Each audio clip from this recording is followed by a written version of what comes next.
보리 수입 14, 물소를 담는 마음.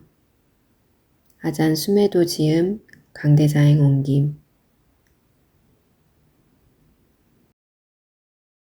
참을성은 불교인들 세계에서는 대단히 찬양되는 덕목이지만 현대와 같은 물질주의 사회에서는 원하는 것을 즉각 구해오는 능력을 더 중시하지 참을성 같은 것은 별로 대단치 않게 치부해버립니다.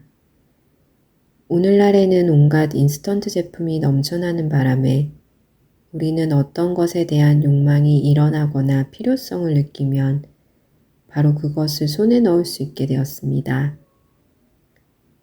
그래서 참을성이 매우 없어져 혹시라도 구하는 것을 곧바로 못 구하는 경우가 생기면 단박에 심란해져서 이놈의 세상 엉망이군 하고 투덜대거나 성을 내게 되어 버립니다.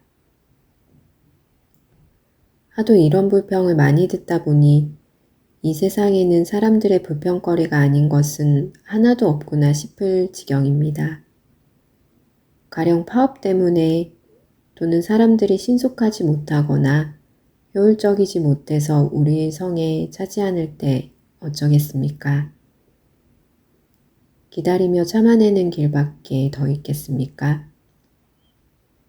자선하고 있는 중에 여러분 몸속에 고통스러운 느낌이 일어나거든 자신이 얼마나 참을성 없게 그 고통을 면해보려 버둥대고 있는지 한번 관찰해 보십시오. 열이 나거나 병이 들었을 때도 그 육신의 불편이나 고통을 얼마나 속상해하며 조급하게 고통에서 벗어나려고 안간힘을 쓰는지 잘 살펴보십시오. 이렇듯 버둥대고 속상해하고만 있어서야 언제 정신적 발전을 기약해 볼 틈이 있겠습니까? 그러니 이런 때야말로 참을성이라는 덕목을 가장 진지하게 생각해 봐야 할 때가 아닐까 생각합니다. 만일 그렇게 하지 않으면 우리의 수행길이 다음과 같은 식으로 빗나가지 않는다고 누가 보장하겠습니까? 이를테면 인스턴트선을 공부할까 보다 이렇게 기약 없이 상자부 불교에 매달려 봐야 괴롭기만 할 뿐이지 무슨 소용이 있겠어? 나는 정말이지 지금 당장 빨리 깨쳐버리고 싶단 말이야. 이처럼 지긋지긋한 일들을 하면서 마냥 기다리고 있을 순 없는 일 아닌가? 시간만 허비하면서 하고 싶지도 않은 일들을 언제까지 붙들고 있어야 하나? 어디 시원하게 속성 과정을 밟든가 기막히게 효과적인 알약이나 기계장치를 써서라도 금방 깨닫게 되는 길은 없을까? 라고 말입니다. 그러고 보니 LSD 환각제가 처음 개발되었을 때의 일이 생각나는군요. 그때 사람들은 이 약이야말로 깨달음에 이르는 속성법이라고 떠들어댔지요. 이 약 한 알만 삼켜보십시오. 그러면 뭐든지 훤히 알게 될 테니까요. 구태여 번거롭게 승려가 되어 절에 눌러앉아 지낼 필요가 없습니다. 이것 한 알만 복용하면 단박에 깨달을 테니까요. 약사나 마약 취급자만 찾으면 됩니다. 달리 애쓰고 있을 필요가 하나도 없어요. 정말 우리가 해야 되는 일이 그것뿐이라면 얼마나 좋겠습니까? 하지만 몇 번 LSD를 먹고 환각 상태를 맛본 연후에야 사람들은 깨달은 것 같던 기분이 어디론가 다 사라져버리고 남는 것은 전보다도 더 못한 상태, 참을성이 완전히 없어진 상태뿐이라는 것을 깨닫기 시작했던 게 아닙니까? 그래서 사찰에서는 참을성을 키우는 일이 변함없이 여전히 생활의 일부가 되고 있습니다. 태국에서는 특히 동북부에 있는 숲속 사원에 가면 여러분은 얼마든지 참을성을 기를 수 있는 기회를 맛볼 수 있습니다. 왜냐하면 그곳 생활은 모든 것이 너무나도 불편하기 때문에 참고 견뎌내는 수밖에 다른 도리가 없기 때문입니다. 우선 여러분은 온갖 불쾌한 육체적 경험부터 견뎌내야 합니다. 말라리아 열병이라든가 뜨거운 여름철 같은 것을 말이지요. 사실 동북부 지방의 여름철은 내 생에 겪어본 가장 지겹고 황량한 계절이었습니다. 나날이 마냥 똑같이 지겹기만 해서 아침에 일어나면 또 똑같은 날이구나 라는 생각이 절로 듭니다. 모든 것이 지루하기만 합니다. 오늘도 무덥구나. 더위와 모기와 땀범벅의 이 길고도 긴 하루여. 정말 끝도 없이 길게만 느껴지는 하루. 이런 하루가 나날이 계속되는 것입니다. 그렇게 지루해하던 어느 날 정신이 퍼뜩 듭니다. 아, 이 얼마나 참을성을 기를 수 있는 좋은 기회인가. 물론 여러분은 미국식의 현대판 깨달음 방식에 대한 소문도 접하게 될 것입니다. 온갖 과학적 기구를 다 동원해 가면서 더할 나위 없이 황홀한 느낌을 서로 신나게 주고받으며 거기에다 깨달음까지 성취할 수 있다는 얘기를 들을 것입니다. 그런데 나는 이게 뭐란 말인가? 이 찌는 듯한 무더위 속에서 1시간 보내기가 영원을 사는 것만큼이나 지겨운데 끝도 없이 황량한 나날을 앉아서 지새우고 있다니. 그래서 여러분은 생각할 것입니다. 도대체 내가 여기서 하는 일이 무엇이란 말인가? 캘리포니아에 가면 신나는 일들이 얼마나 많이 기다리고 있는가? 그렇게 신나는 속에서 더 빨리, 더 효율적으로 깨칠 수가 있을 텐데. 캘리포니아는 이따위 태국 동북부보다 훨씬 앞서가고 있고 가능성도 풍부해. 라고. 그러고 있는 중에 이번에는 또 편지가 날아들 것입니다. 물론 그것은 전 세계를 돌아다니며 방방곳곳의 선지식을 하나도 빠짐없이 다 챙겨나고 다니는 성급한 미국인들에게서 오는 편지지요. 그러면 또 생각합니다.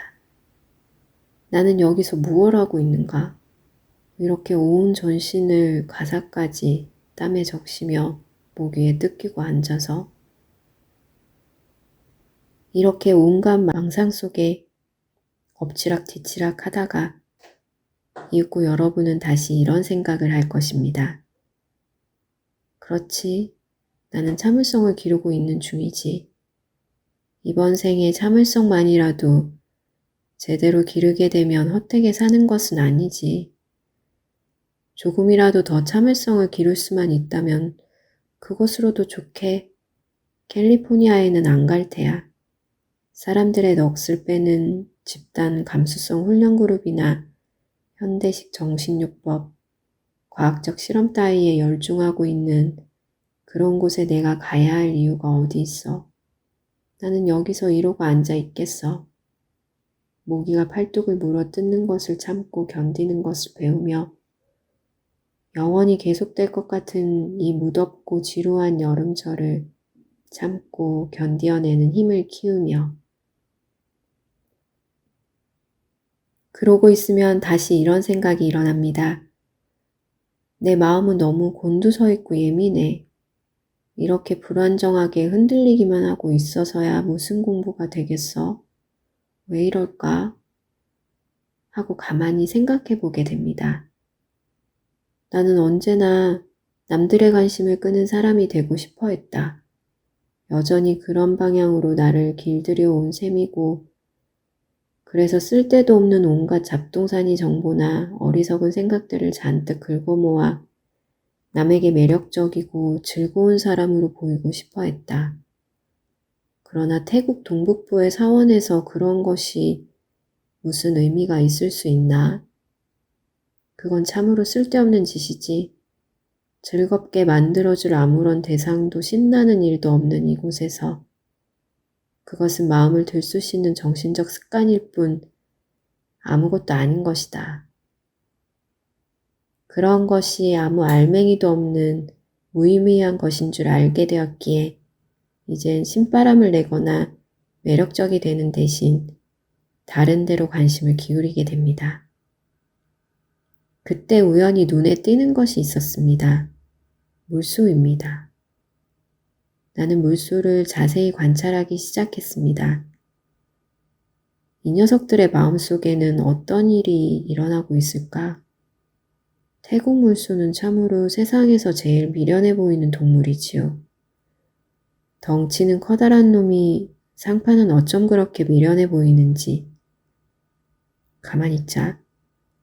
나에게 필요한 것이 바로 이게 아닐까? 토굴에 들어앉아 가사마저 땀으로 몇 감으며 물소가 무엇을 생각하는지 상상해 보려 애쓰고 있는 이것 말이야.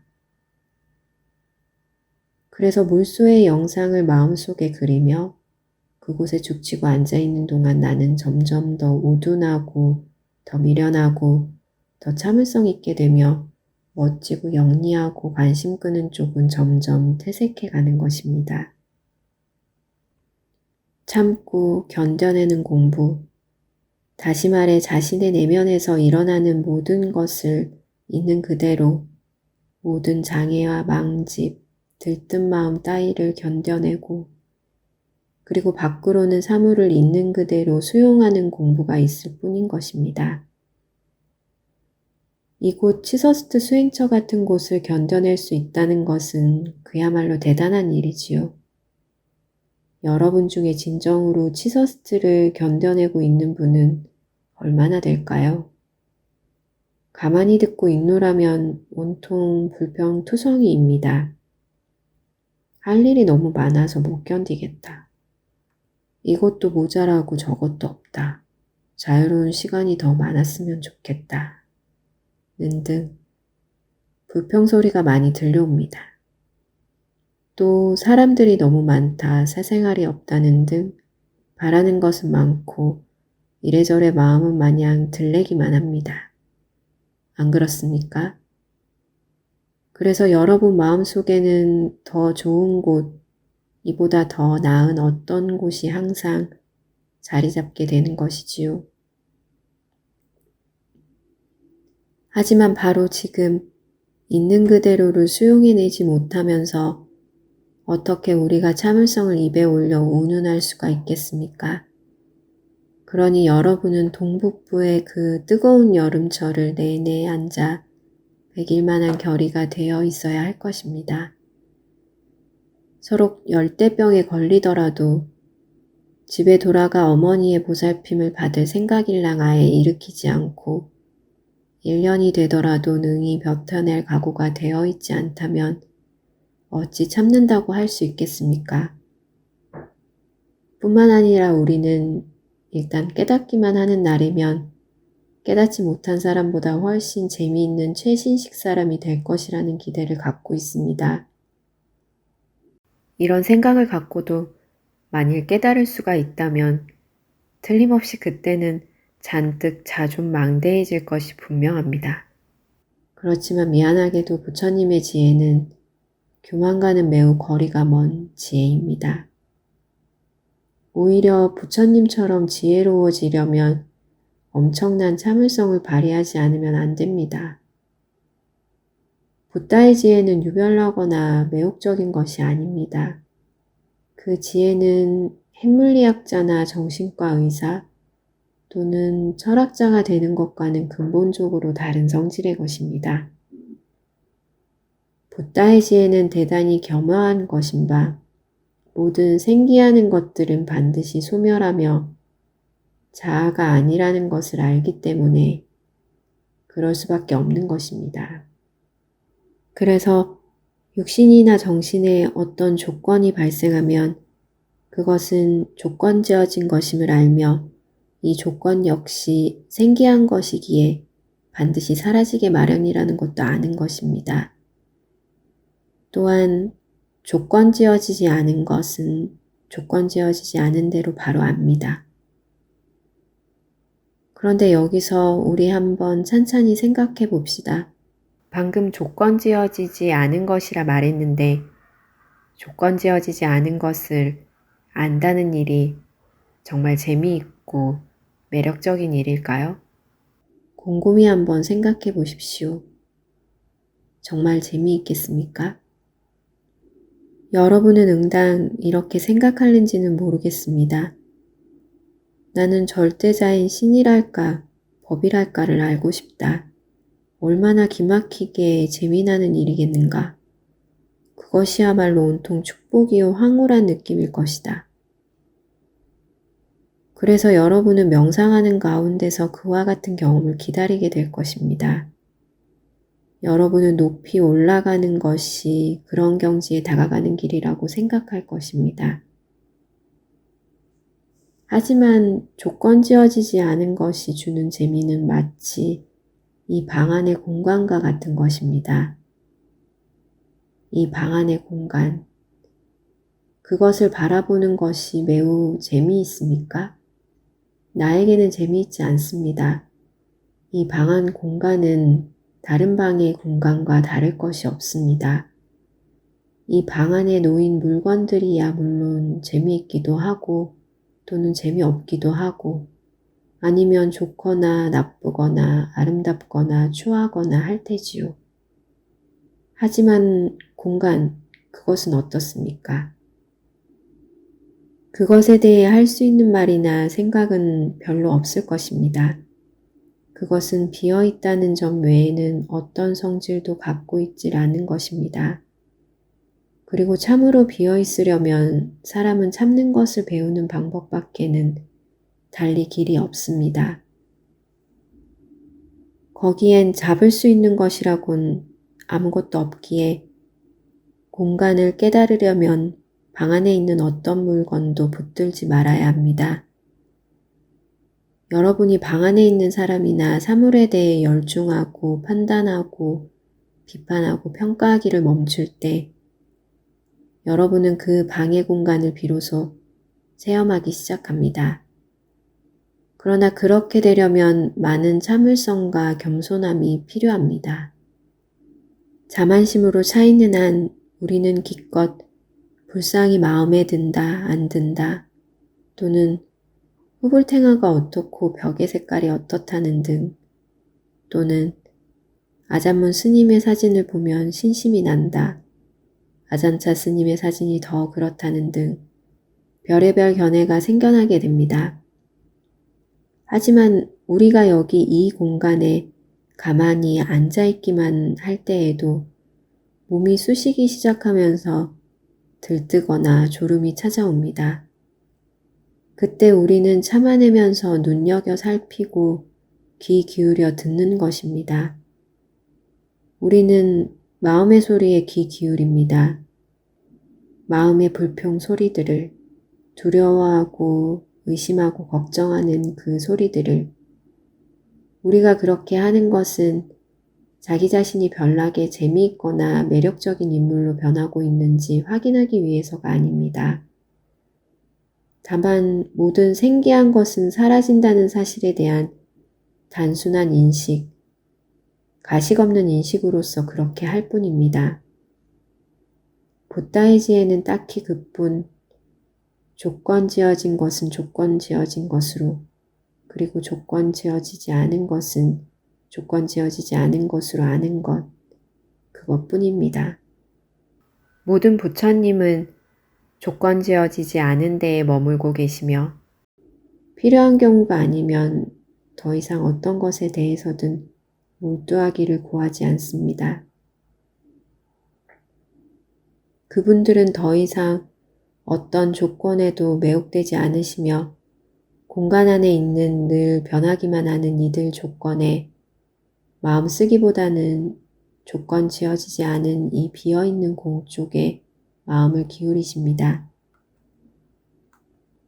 자, 이와 같이 여러분이 참선하면서 마음을 비우는 쪽에, 공 쪽에 마음을 쓰게 되면 온갖 조건들에 대한 습관적 갈구, 매류, 반감, 공포, 의심, 불안 등이 줄어듭니다. 이제 그런 것들은 다만 왔다 가버리는 것에 불과하며 자아가 아니며 흥분하거나 낙담할 대상이 아니며 그 나름으로 존재할 뿐이라는 것을 인식하기 시작합니다. 이제 우리는 조건들을 그대로 놓아둘 수가 있게 됩니다. 왜냐하면 그들은 왔다가 갈 뿐이기 때문입니다. 그들은 가만두어도 사라져 갑니다. 따라서 구태여 그들을 쫓아낼 필요가 없습니다. 우리는 이제 모든 사물을 제 갈대로 가게 내버려 둘 수 있게끔 충분히 자유롭고 참을성 있고 버틸 힘이 강해진 것입니다. 이런 방식으로 우리는 투쟁과 갈등으로부터 무지한 마음이 빚어내는 끝없는 혼란으로부터 벗어나게 됩니다. 돌아보면 이 무지한 마음이야말로 시종일관 무엇이든 만나는 족족 분별하고 평가하면서 어떤 것에는 매달리려 애쓰고 어떤 것으로부터는 피하려 애쓰며 모든 시간을 보내온 것이 아닙니까? 그러니 내가 한 얘기를 깊이 숙고해 보십시오. 그래서 이 세상에 머무는 동안 모든 시간을 못 견딜 일을 견뎌내는 데에 써보십시오. 아무리 못 견딜 것 같던 일도 참을성을 대하면 견딜만 하게 됩니다. 남들을 그리고 이 세상을 있는 그대로 참고 견디어 보십시오. 그것에서 굳이 잘못된 면만 찾아내려 하려고 그래서 나 같으면 이렇게 만들고야 말 것인데 하고 고집 부리지 마십시오. 이 세상은 제 나름으로 갈 길 따라 전개되고 있다는 것, 그리고 지금 이 순간 그것은 그럴 수밖에 달리 길이 없다는 것을 잊지 말도록 하십시오. 우리가 할 수 있는 일은 그러한 세상을 참고 수용하는 일일 뿐입니다. 이렇게 말한다 해서 우리가 이 세상을 어쩔 수 없이 인정하거나 좋아해야 한다는 뜻으로 받아들이면 안 됩니다.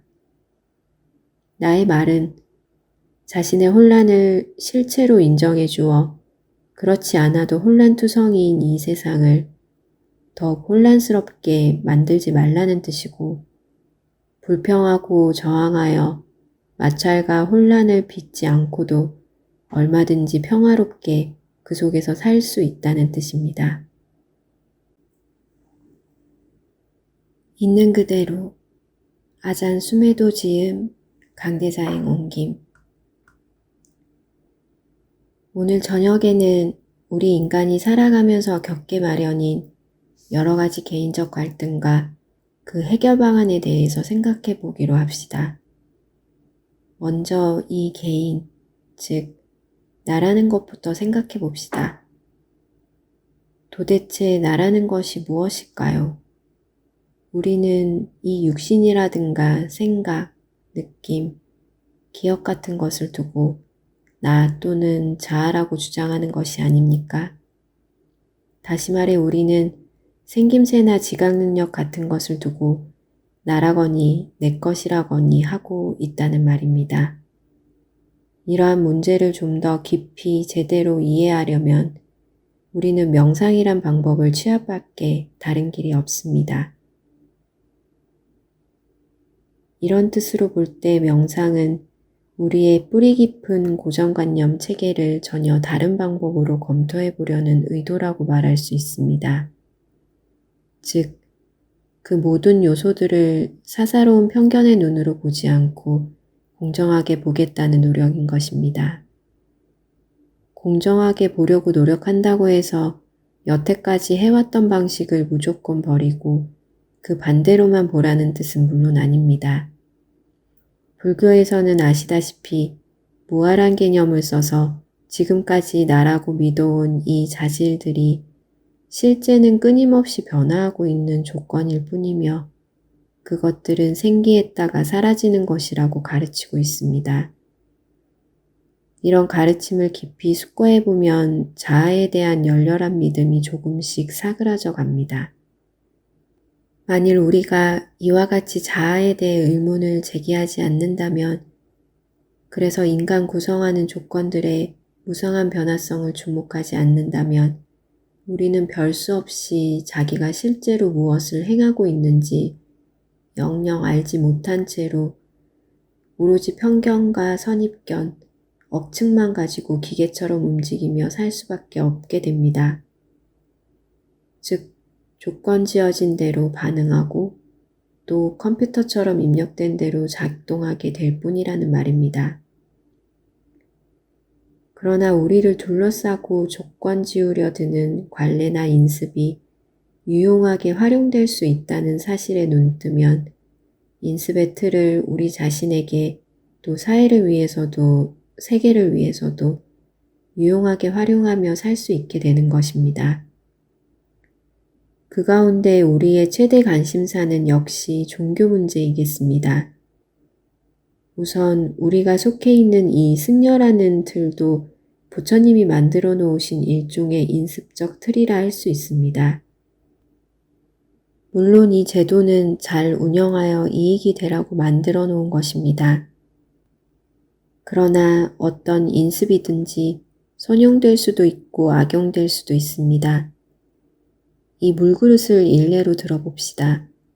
나는 이 물그릇으로 그대 머리를 때릴 수도 있고 또 그대에게 한 잔의 물을 따라주는 데 쓸 수도 있습니다.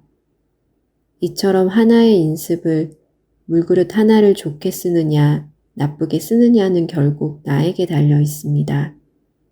그런데도 여러분이 이 물그릇을 놓고 그것이 절대적으로 선한 것이라느니 아니면 나쁜 것이라느니 하는 실랑이만 하고 있다면 얼마나 어리석게 들리겠습니까?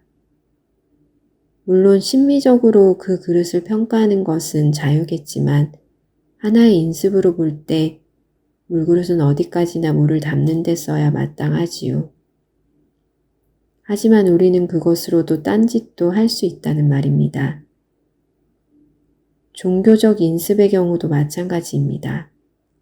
종교적 인습은 원래의 용도대로 쓰일 경우 자아라는 환상을 타파하고 궁극의 진리를 깨닫도록 우리를 도와줍니다.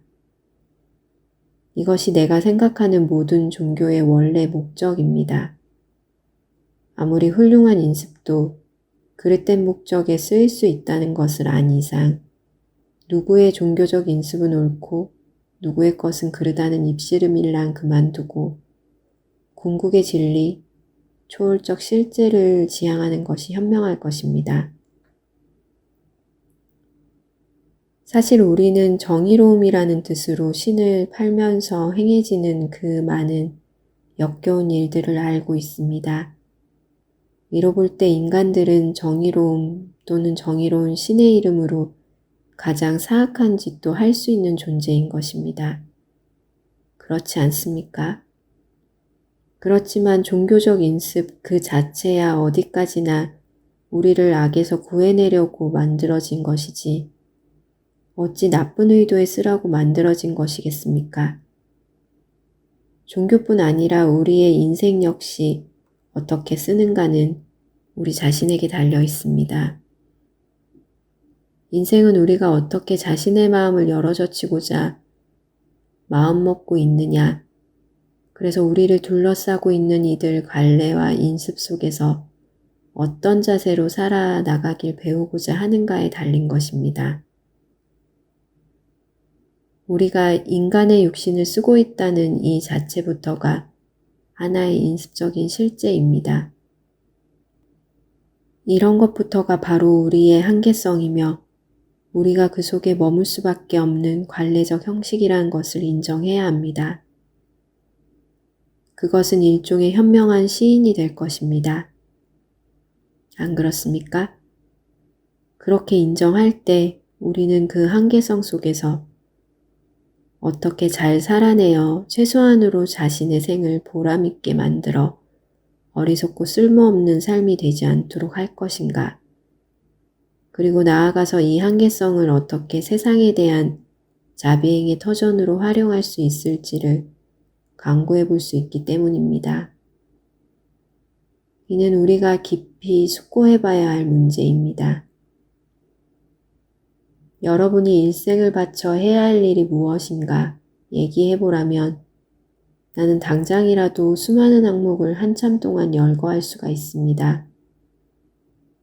그러나 선량한 남녀가 일생을 바쳐 해야 될 일이 어떤 것인지는 이미 여러분도 다 잘 알고 있다고 생각됩니다.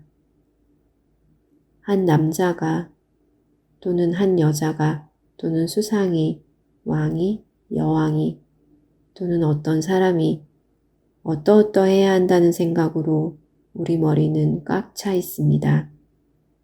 따라서 그것이 문제는 아닙니다. 이상은 이미 충분히 갖추고 있습니다. 문제는 현실의 모습, 인간 조건의 실상입니다. 이 현실을 우리는 이상 못지않게 의식하지 않으면 안 되는 것입니다. 완전한 남자, 완전한 여자라는 이상이 한 측면을 이룬다면 이 육신을 쓰고 살아야만 한다는 사실, 그것도 온갖 변화를 다 치루어내야 하고 건강과 활력조차도 일정 수준으로 지탱해내지 못하는 육신을 쓰고 살아야 하는 엄연한 조건은 또 다른 측면을 이루고 있는 것입니다. 우리는 항상 늙어가고 있으며 따라서 우리의 활력은 쇠퇴해 가기만 합니다. 감관을 통해 분명하게 지각할 수 있는 능력도 약해져 갑니다. 기억력도 희미해집니다. 이윽고 육신이 활동을 멈추면 죽음이 뒤를 잇습니다. 생각하면 우울한 일입니다. 생의 그런 면을 우리는 결코 좋아할 수 없습니다. 안 그렇습니까? 우리는 그런 일이 일어나기를 참으로 원치 않습니다. 우리는 평생 내내 젊고 멋지고 활기차고 건강하기를 바랍니다. 80이 되든 90이 되든 아니 100살까지라도 말입니다. 어떤 분들은 아예 죽는 것을 거부하려 들기까지 합니다. 영원히 살고 싶은 것이지요. 그러나 다시 한번 생각해 봅시다. 이 몸으로 영원하게 산다? 설사 그것이 건강하고 아름다운 몸일지라도 나는 그것이 엄청나게 지루할 것이라고 생각합니다. 한 세대, 또 한 세대, 계속해서 죽어나가는 것을 바라보면서 자신은 그 가운데 앉아 100년이고 1000년이고 태극권을 연마하거나 꽃꽂이를 하고 있는 모습을 상상해 보십시오. 나는 우리가 유한한 기간 동안만 산다는 사실이 하나도 의기소침할 일이 아니라고 생각합니다. 실제로 나는 그런 사실을 즐겁고 평화로운 마음으로 숙고해 보곤 합니다. 죽어가는 가정을 무슨 불쾌하고 무섭고 혐오스러운 것으로 보아야 할 이유를 찾지 못합니다. 오히려 대단히 흥미로운 일이라 봅니다. 나 개인의 심정을 말한다면 죽음이 꽤나 기다려지는 편입니다. 죽는다는 것은 아주 멋있는 일일 것 같습니다. 이렇게 말하는 것은 내가 생을 혐오하거나 삶에 실망해서가 아닙니다. 나이 들면 자연히 죽음을 준비하게 된다는 사실을 받아들인 것일 뿐입니다. 만약 당신이 육신의 노쇠 과정에 대해 숙고해보기 시작했다면 그것은 나이가 들어감에 따라 비로소 진정 주목하고 관찰하고 파악할 만한 진짜 대상에 마음을 집중하기 시작하고 있는 셈인 것입니다.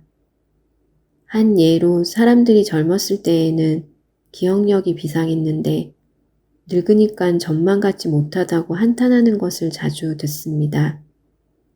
그러나 그것은 조금도 한탄할 일이 못 됩니다. 나이가 들어가면 이전처럼 이것저것 기억해야 할 필요성 그 자체가 없어지는 것입니다. 이젠 사물을 있는 그대로 아는 것만이 필요할 뿐이지요. 젊었을 때엔 젊은 활기를 즐깁니다. 그때에는 별로 병 따위의 제약으로 인해 구애받는 일이 드물지요. 그러다 차츰 해가 지날수록 등산도 달리기도 테니스도 그 밖의 모든 운동이 다 시들하게 느껴지기 시작합니다. 전처럼 매력을 못 느끼는 것입니다. 어떤 때는 육체적 활동이나 놀이에 끊임없이 참가해야 한다는 생각만 해도 지겨워집니다. 이때가 실은 육체가 죽음을 준비하기 시작하는 때인 것입니다. 나이 때문에 점점 더 육체적 활동은 제한되고 덕분에 사물을 있는 그대로 볼 수 있는 시간과 기회는 점점 늘어나는 것입니다. 영국 로케이트 수련대회에서 마지막 열흘간의 참선 과정을 지도해 본 적이 있는데 그때 80대 할머니 3분이 동참했었습니다. 제가 보니 그들은 들뜨는 일이 전혀 없었습니다. 하루 종일 편안하게 잘 앉아 버티었으며 그저 어쩌다 몸을 조금 흔드는 정도였습니다. 젊은 층들이 겪는 그 엄청난 들뜬 기운을 그들은 전혀 느끼지 않았습니다. 이와 달리 젊은이들은 내내 몸을 움직이고 뒤척였는데 정말 그들은 가만히 앉아있는 데만도 온 의지력을 쏟아부어야 하는 형편이었습니다. 전신의 기운과 활력이 넘치니 아니 그럴 수가 없는 노릇이지요. 이제 우리는 늙어가는 과정이란 것이 우리더러 사물을 있는 그대로 이해하도록 만들어주는 정신훈련의 한 부분이라는 것. 그리고 그것은 결코 인간으로서의 몰락 과정도 두려운 그 무엇도 아니며 오히려 사물의 존재 방식을 깨닫도록 해주어 죽음의 순간에 대처하도록 도와주는 것이라는 걸 올바로 알아차리기 시작한 셈입니다. 사람은 죽는 순간에 정말 정신을 차리게 된다고 들었습니다. 아직 죽어보질 않아 들은 소리를 옮겨보는 것뿐이지만 정말 그럴 것 같습니다. 사물이 어떤 식으로 존재하고 있는지 그 생멸의 과정에 대해서 깊이 숙고할 수 있게 되면 여러분은 격렬한 육체적 고통, 가령 중풍이나 관절염을 앓을 때 그 고통을 참선 공부의 주제로 삼을 수가 있게 되며 참을성을 기르는 공부에 제약 속에서 견뎌내는 공부에 이용할 수가 있게 됩니다. 그땐 이미 이전처럼 이 병 때문에 나는 망했다. 모든 기회를 상실하게 되었다. 라는 식으로 생각하지 않게 됩니다. 우리는 어떤 일이 생기든 어떤 제약 속에 갇히든 그 상황을 현명하게 이용할 수 있다는 것을 알게 됩니다. 그것은 우리가 이미 제멋대로 할 수 있는 자유를 더 이상 추구하지 않고 우리에게 실제로 일어나고 있는 그대로의 삶으로부터 배우려고 애쓰고 있기 때문에 가능한 일입니다. 이것은 곧 우리의 인간 조건을 이루는 인습을, 우리를 둘러싸고 있는 전통적 관례를, 우리가 살고 있는 이 사회를 주시하고 숙고할 수 있는 마음이 성숙했다는 증거라 해도 좋겠습니다. 이제 그런 마음으로 살펴볼 때 우리가 살고 있는 이 사회는 바야흐로 인습적 관례가 크게 무너져가고 있는 사회입니다. 어찌 보면 모든 것이 뒤죽박죽이며 이제는 분명한 관례라고는 하나도 남아있지 않습니다. 이전에는 남자의 역할과 여자의 역할이, 요직에 부합하는 지도자의 자질이, 귀족적인 품위 같은 것이 모두 분명하게 제자리를 잡고 있었습니다. 관례는 분명하고 확고부동했으며 우리는 그런 위계적 구조 속에서 각자 자기 위치를 지키고 살면 그만이었습니다. 그런데 지금은 그러한 구조가 내팽개쳐져 버렸고 평등, 자유, 행복 추구, 개인주의 등의 이상이 지배하고 있는 시대입니다. 혼란한 상태, 혼란한 사회에 우리는 처하고 있습니다. 이런 사회에서는 분명하게 규정된 것이라고 남아있지 않아서 남하고 어떻게 관계를 맺으며 살아야 할지 똑바로 알고 있지 못합니다. 분명히 우리는 많은 생각과 의견을 가지고 있습니다만 그러나 그보다 훨씬 많은 자유를, 즉 하고 싶은 대로 하고 무엇이든 닥치는 대로 파 뒤집고 별의별 실험을 다 해볼 수 있는 자유를 너무 많이 가지고 있는 것입니다. 이처럼 모든 것에는 이익과 불이익이 있습니다.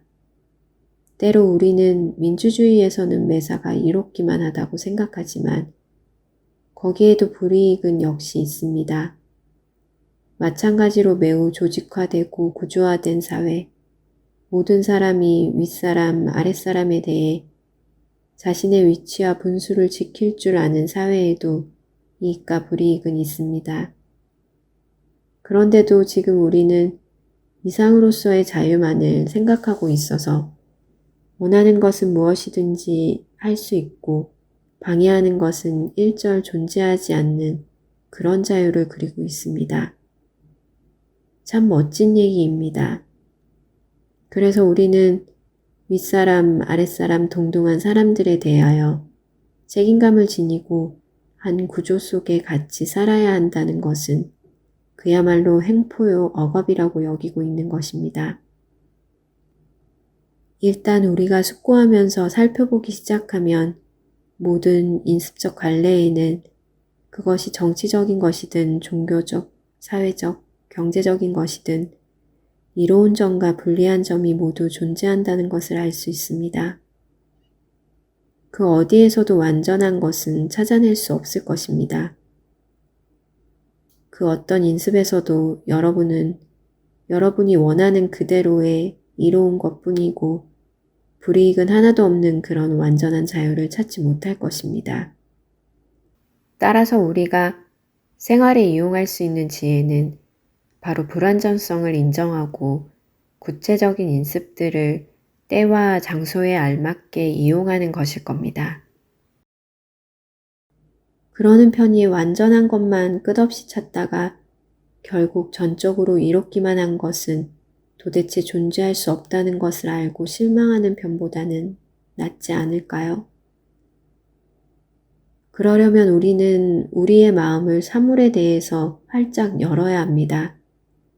더 이상 어떤 고착된 편견의 입장에 서지 말아야 합니다. 만약 우리가 한 가지 입장만 택하여 거기에 집착하면 그것을 위협할 것으로 보이는 그 모든 여타의 것들과 싸우지 않으면 안 되게 됩니다. 그러나 다행하게도 여기에 놓아버리고 관찰하는 길이 시간에 대해 공간에 대해 마음을 여는 길이 있습니다. 그 길은 정신 차려 지켜보는 마음가짐을 요구하며 우리가 취하는 모든 언행과 우리에게 일어나는 모든 일들이 반드시 최상의 것이 되지 않으면 안 된다는 생각에서 벗어나 시행착오를 통해서라도 배워나가려는 의지를 요구합니다. 어쨌건 우리의 마음만 열리면 우리는 우리가 행하는 일에서 또 우리에게 일어나는 일들에서 배움을 얻을 수 있습니다. 이렇듯 우리는 위험을 무릅쓸 각오가 되어 있어야 하며 실수를 범하면 그 실수를 받아들여 교훈으로 삼을 수 있도록 마음가짐이 되어 있어야겠습니다. 젠장 내가 정말 현명한 사람이라면 어떻게 이런 실수가 있을 수 있어? 이것만 봐도 나는 틀렸어. 무얼 하건 또 실수만 저지를 게 뻔해. 라고 생각하거나 또는 나는 항상 정념을 유지하고 있어. 나에게 실수란 있을 수 없어. 라는 식으로 자기 행위를 무조건 합리화하려 해서는 곤란합니다. 누가 곁에 있다가 당신이 실수하는 걸 이 눈으로 똑똑히 받는 걸 이라고 하면 당신은 천만에 그건 내가 일부러 그렇게 한 거야. 그건 신중한 생각에서 나온 현명하고도 교묘한 조치였다고 라고 둘러대려 합니다. 우리는 자기가 지닌 결점이나 자기가 한 행동을 너의 지혜를 시험해 보려 일부러 그래 본 거야 라는 한마디로 모두 정당화할 수가 있습니다.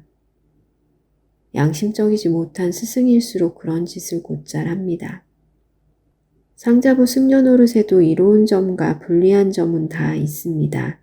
우리 스님들이 하는 얘기를 듣다 보면 자칫 승려 노릇엔 온통 이로운 점뿐인 것으로 생각이 들 때가 있겠지만 어찌 그럴 수가 있겠습니까?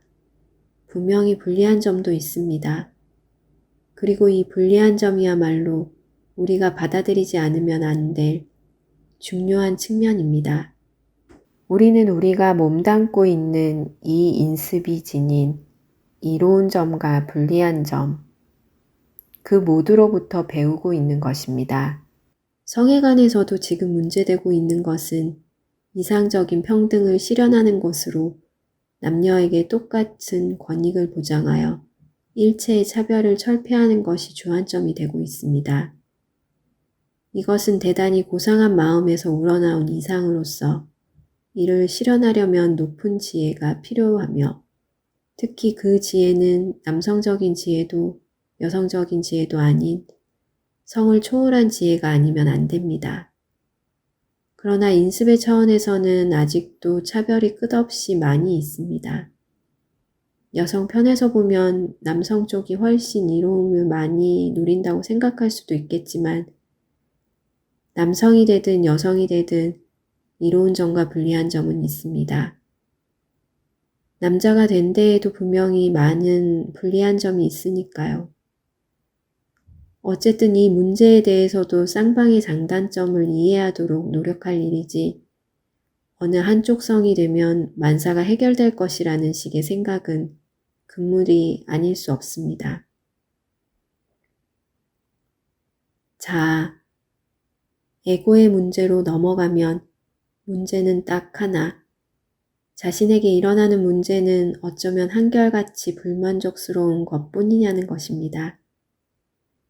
나의 부모님은 왜 깨달은 분이 되어주지 못하셨을까? 그러고 보니 이 나라의 대통령이란 존재들도 도대체가 문제로군. 미국의 역대 대통령치고 아라한이 어디 한 사람이나 있었나? 아라한은커녕 불교도도 아니지 않은가? 나를 가르쳤던 학교 선생님들도 이제 생각해보니 모두 일종의 신경증 환자들이었어. 라는 식으로 매사가 못마땅하고 고통스럽기만 합니다. 그럼 이제 그 모든 것이 반대로 마땅한 쪽으로만 이루어졌다고 쳐봅시다. 즉, 미국 대통령을 모두 아라한들로 뽑을 만큼 미국인들이 지각이 있고 나의 어머니, 아버지는 충분히 깨달은 분이었다면 그러면 나는 이로운 점만 고루 다 갖추게 되고 따라서 지금처럼 골치 아픈 문제는 하나도 생겨나지 않을 것이며 만사가 형통했을 것이다. 정말 그랬으면 오죽이나 좋았겠습니까? 이처럼 조금만 깊이 숙고해보면 그 모든 것이 얼마나 어처구니 없는 상념이었는지 깨닫게 됩니다. 실제로는 가장 큰 불리한 점을 안고 있는 사람들이 가장 큰 지혜를 얻는 것 같기도 합니다. 시각장애인이나 청각장애인 또는 소아마비로 태어난 사람들은 평소에도 많은 노력을 기울여야 하는 탓인지 때로는 우리 기준에서 볼 때 너무나도 엄청나게 불리한 여건 속에서도 무서운 힘과 지혜를 이끌어냅니다. 이에 반해 어떤 사람들은 사회적인 이점, 신체적 건강, 미모, 지위 등등을 고루 빠짐없이 갖추었는데도 이렇다 할 업적을 전혀 못 이루고 마는 수도 많습니다. 그런 사람들은 인생이 너무 손쉬운 탓인지 생활에서 방력을 발휘하지 못합니다. 자기만족에 빠졌거나 방일해져 버린 것입니다.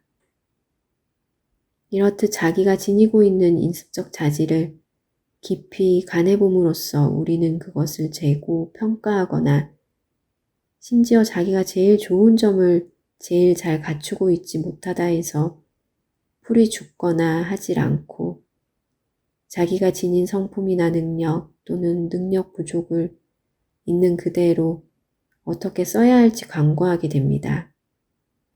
인간 개체로서 우리가 지닌 한계선 내에서 어떻게 현명하고도 원숙하게 처신할 것인지 간구하게 된다는 말입니다.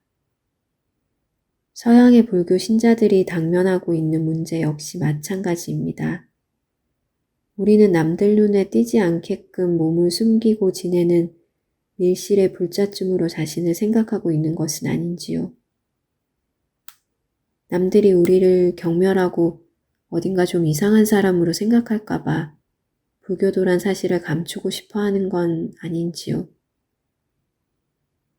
여름 수련대회 때나 슬쩍 나타났다가 다시 1년 내내 숨어 지낼 장소를 찾아 스코틀랜드의 고지대 같은 곳이나 찾아드는 식의 일종의 숨은 생활을 영위하려 애쓰고 있는 것은 아닌지요. 시절 인연상 그것이 가장 적절하고 다른 방법이 없다면 어쩔 수 없는 일이긴 합니다. 그러나 우리는 앞으로 우리 사회를 위해 크게 도움이 될 생활 방식을 실천하고 있는 한 선각자로서 자신을 돌아볼 줄도 알아야 할 것입니다. 자신의 행위에 대해서, 즉 자기가 살고 있는 이 사회 구조 속에서 자신은 어떤 사람이며 어떤 행위를 하고 있는지 떳떳하게 책임을 지는 것은 우리의 수행을 위해서도 매우 유익한 일인 것입니다. 여기가 불교 나라였다면 난 정말 뭔가를 할 수 있었을 텐데. 현실이 이 모양이니 눈에 띄는 것이라곤 모조리 흠투성이요 불리한 점뿐이란 말이야. 라고 할 수도 있습니다. 자기 나라를 가망 없는 나라로 보고 완전히 기가 꺾여 물러날 수도 있습니다. 그러다가 어딘가를 이상향으로 바라보기 시작합니다. 맞았어. 태국은 내가 뭘 좀 해볼 수 있는 나라일 것 같아. 틀림없어. 실제로 우리는 그런 식으로 살고 있는 것입니다. 자기가 몸담고 있는 곳의 불리한 여건이나 흠을 모두 들추어내고 다른 곳에는 그런 것들이 전혀 존재하지 않으리라고 상상합니다. 사람들은 논에서 일하는 태국 농부의 행복스러운 모습을 낭만적으로 머릿속에 그려보곤 합니다. 그 농부는 옥스퍼드 대학의 철학 박사 학위가 주는 따위와 같은 부담은 아예 지니고 있지 않을 것입니다. 영국인 기지를 부담스러워 해야 할 필요도 없고 영국의 추위가 주는 어려움도 없고 이 땅에서 태어난 사람이 의뢰에 안고 가야 하는 갖가지 문제점도 없을 테지요. 그 농부에게는 이렇듯 온통 밝은 면뿐입니다. 이처럼 우리는 마냥 웃음이 넘치고 지혜 또한 충만한 때묻지 않은 먼 이방인을 머릿속에 그리며 동경합니다. 그러다가 급기야 사람들은 그곳을 찾아가 직접 살아보면 태국 동북부에 태어난 사람들이 맛보던 온갖 불리한 점들을 맛보게 됩니다. 전에 상상했던 그 행복한 태국인, 얼굴엔 웃음만이 있고 가까이에는 절이 세워져 있고 골치 아픈 문제라곤 전혀 없는 그 행복한 태국인은 하나의 낭만적 환상이었을 뿐입니다. 어쩌면 우리는 그런 식으로 생각하고 싶었던 것인지도 모릅니다. 불교가 태국의 모든 문제거리들을 다 해결해 버렸고, 그러니까 영국을 위해서도 모든 문제를 다 해결해 줄 것으로 생각하고 싶어 했는지도 모릅니다. 나로 말하자면 태국에서의 생활을 즐겼고 그 나라를 소중하게 생각했습니다. 지금도 그곳에 가 살고 싶습니다. 그곳으로 돌아가야 한다면 조금도 거역할 생각이 없습니다. 그곳은 지구상의 어느 나라나 마찬가지로 살기 좋은 곳입니다. 그렇지만 거기에도 역시 불리한 점은 있습니다. 분명히 좋은 점도 있지만 완벽할 수는 없는 것입니다.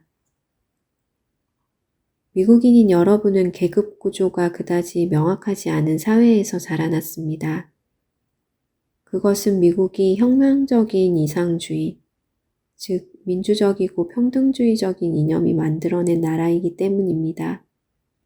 실제로 미국에도 계급 구조가 다소는 있지만 명확하게 규정되지 않았을 뿐 아니라 공공연하게 인정되고 있지도 않습니다.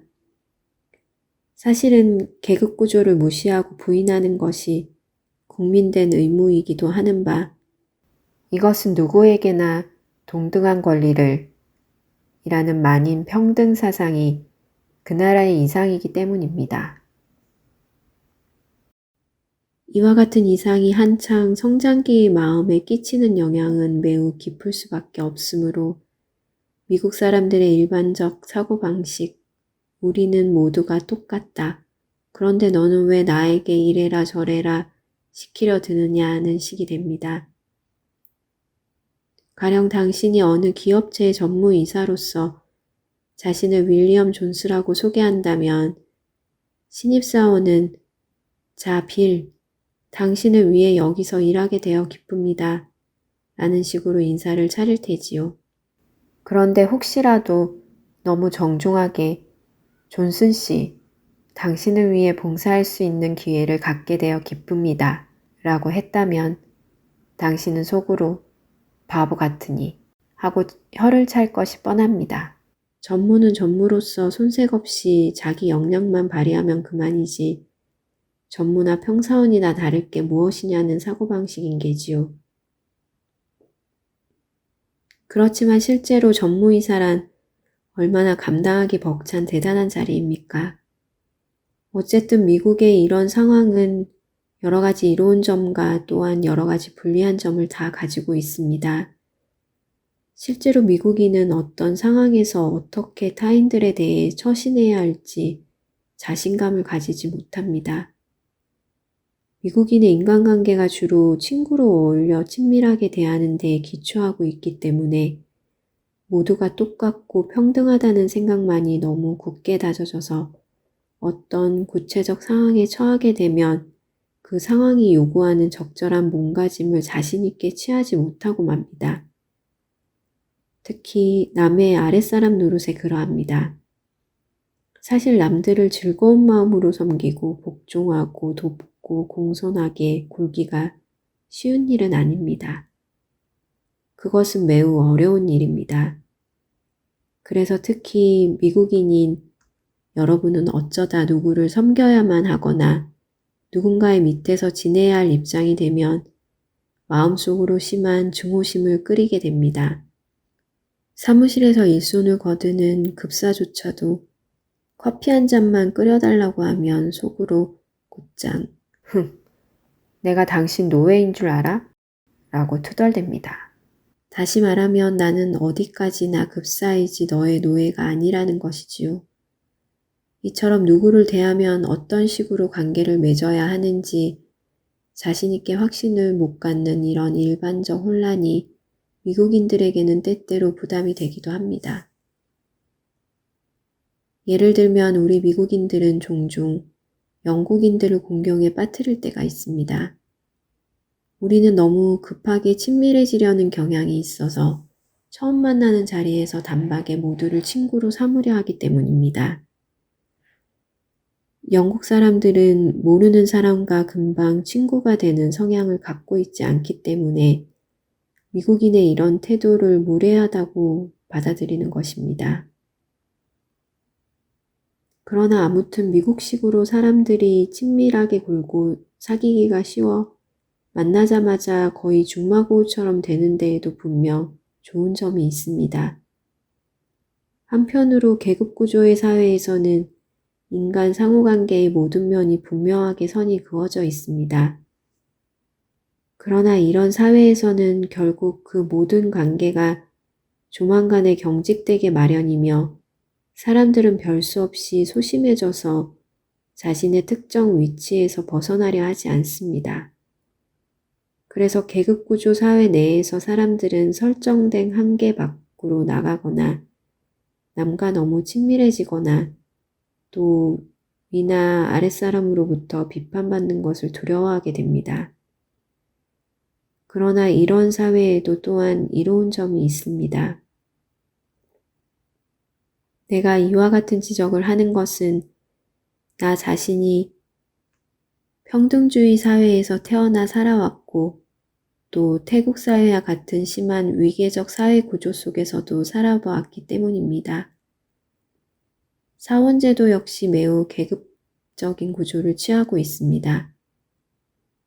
따라서 나는 양쪽 제도의 장단점을 가려낼 수 있습니다. 그러나 이런 현상들은 숙고해서 잘 살펴볼 일이지 함부로 어느 쪽을 편들거나 반대할 일은 못 됩니다. 우리가 마음을 열어젖히고 한 가지 처리 방식에만 국집하지 않게 되면 양쪽 모두 시의적절하게 쓸 수 있을 것입니다. 그때 우리는 비로소 한 가지 고정된 당위론적 견해로 모든 상황을 풀려고 하지 않고 국면의 변화에 따라서 자신감을 가지고 자유로이 적응해 갈 수 있게 될 것입니다. 우리는 비판받거나 거부당하기를 싫어합니다. 안 그래요?